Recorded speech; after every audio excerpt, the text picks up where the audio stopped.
Bismillahirrahmanirrahim.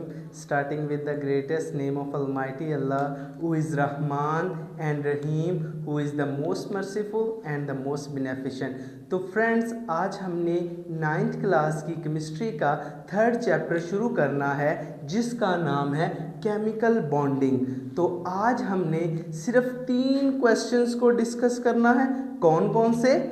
Atom bonds क्यों बनाते हैं, first question. Second question, duplet rule और ऑक्टेट रूल क्या होता है, और इसके बाद थर्ड क्वेश्चन कि नोबल गैसेस रिएक्टिव क्यों नहीं होती, वो दूसरे एलिमेंट के साथ क्यों नहीं रिएक्ट करती। ठीक है, इस बात की समझ आ गई। चलो आओ पहला क्वेश्चन डिस्कस करते हैं कि एटम बॉन्ड क्यों बनाते हैं।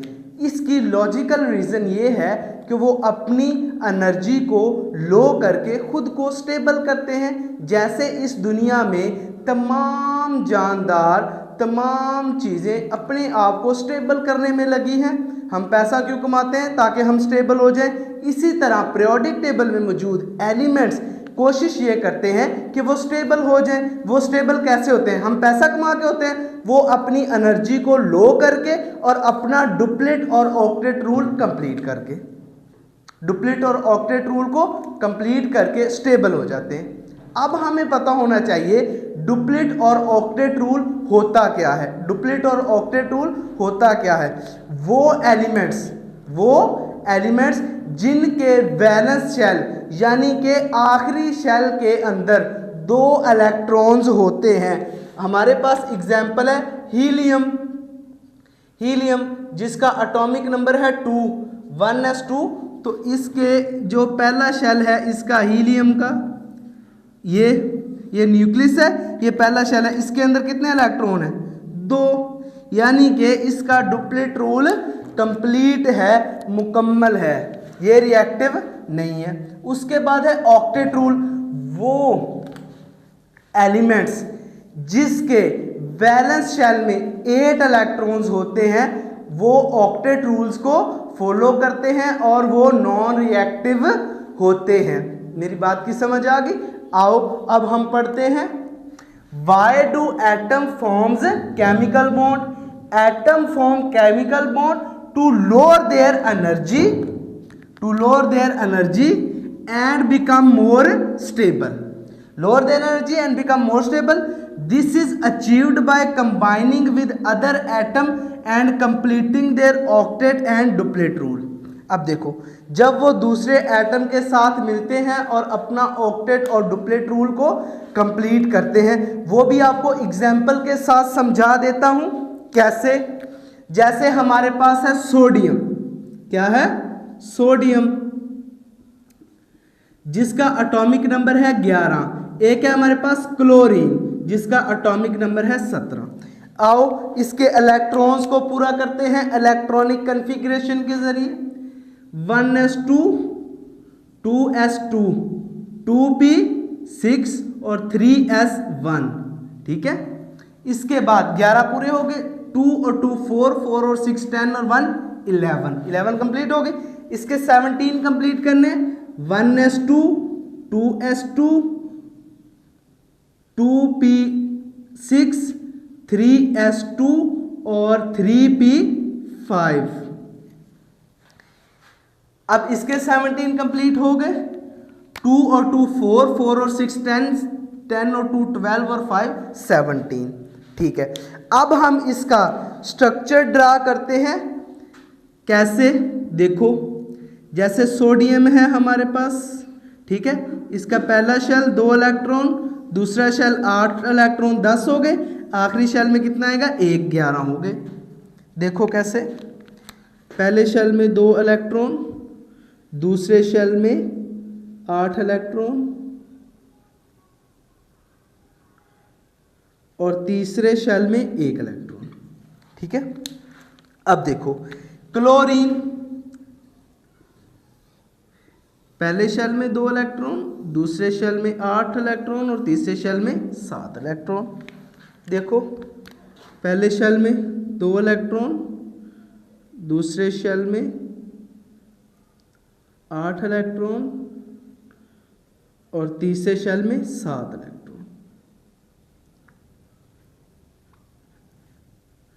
ठीक है, अब देखो कि जब सोडियम क्लोरीन के साथ रिएक्ट करेगा तो खुद को स्टेबल, दोनों खुद को स्टेबल कैसे करेंगे? ऑक्टेट रूल को फॉलो करेंगे, अपने अपने वैलेंस शेल में 8 इलेक्ट्रॉन पूरे करेंगे।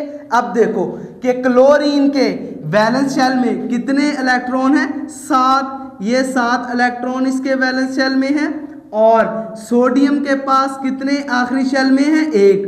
तो सोडियम क्या करेगा? अपना 1 इलेक्ट्रॉन क्लोरीन को दे देगा, अपना 1 इलेक्ट्रॉन क्लोरीन को दे देगा, और क्लोरीन के 8 इलेक्ट्रॉन्स वैलेंस शेल में पूरे हो गए। क्लोरीन के 8 इलेक्ट्रॉन्स वैलेंस शेल में पूरे हो गए। अब देखो कि सोडियम का ये शेल खत्म हो गया, ये शेल खत्म हो गया, कोई इलेक्ट्रॉन नहीं। तो अब सोडियम के वैलेंस शेल में कितने बच गए? 1 2 3 4 5 6 7 8। दोनों ने ऑक्टेट रूल को फॉलो कर लिया। इसी तरह पीरियोडिक टेबल में मौजूद एटम्स एक दूसरे के साथ इंटरेक्ट होते हैं, एक दूसरे को अट्रैक्ट करते हैं, अपने इलेक्ट्रॉन को शेयर करके स्टेबल हो जाते हैं, अपने इलेक्ट्रॉन्स को शेयर करके स्टेबल हो जाते हैं। अब हम समझते हैं कि नोबल गैसेस नॉन रिएक्टिव क्यों होती हैं? Why noble gases are non reactive? सबसे पहले वो डुप्लेट और ऑक्टेट रूल को कंप्लीटली फॉलो करती हैं, क्योंकि उनका डुप्लेट रूल और ऑक्टेट रूल कंप्लीट होता है। Complete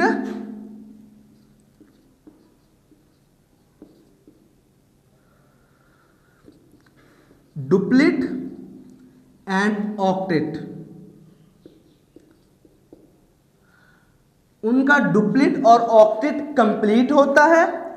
no space for gaining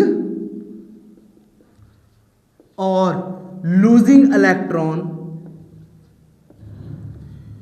उनके पास ना तो इलेक्ट्रॉन को हासिल करने के लिए जगह होती है अपने पास रखने के लिए, और ना ही देने के लिए, क्योंकि वो स्टेबल बैठे हैं, आराम से बैठे हैं। उनके पास ना तो इलेक्ट्रॉन देने के लिए जगह है और ना ही लेने के लिए, और उनके पास वो डुप्लेट और ऑक्टेट रूल को कंप्लीट करते हैं। इस वजह से उनको most stable elements of the periodic table कहा जाता है, most stable element of the periodic table कहा जाता है। और ये क्या करते हैं? दूसरे एलिमेंट के साथ रिएक्ट नहीं करते। अब हम देखते हैं कि केमिकल बॉन्ड असल में क्या होता है। केमिकल बॉन्ड असल में क्या होता है? फॉर एग्जाम्पल हमारे पास साल्ट मौजूद है, हमारे पास ग्लूकोज मौजूद है, और हमारे पास वाटर मौजूद है। अब देखो साल्ट में हमारे पास क्या क्या चीजें हैं? सोडियम और क्लोरीन, ठीक है। 2 एलिमेंट है। ग्लूकोज के अंदर कितने हैं? कार्बन, हाइड्रोजन और ऑक्सीजन। वाटर के अंदर हाइड्रोजन और ऑक्सीजन। अब देखो आपको ये एलिमेंट अलग अलग नजर आ रहे हैं, लेकिन वो फोर्स जो इन एलिमेंट्स को जोड़ती है, इन एलिमेंट्स को जोड़ती है, उसको क्या कहते हैं? वो फोर्स जिसकी वजह से ये एलिमेंट्स जुड़े होते हैं उसको कहते हैं बॉन्ड। जिसकी वजह से ये एलिमेंट जुड़े होते हैं उसको कहते हैं बॉन्ड। अब इसकी डेफिनेशन सुनो। The force of attraction between 2 atoms to form, the force of attraction between 2 atom to form molecule is called chemical bond, is called chemical bond. तो मुझे उम्मीद है दोस्तों आज के लेक्चर की आप लोगों को समझ आ गई होगी। इंशाल्लाह नेक्स्ट लेक्चर में हमने कंप्लीट केमिकल बॉन्डिंग को पढ़ना है।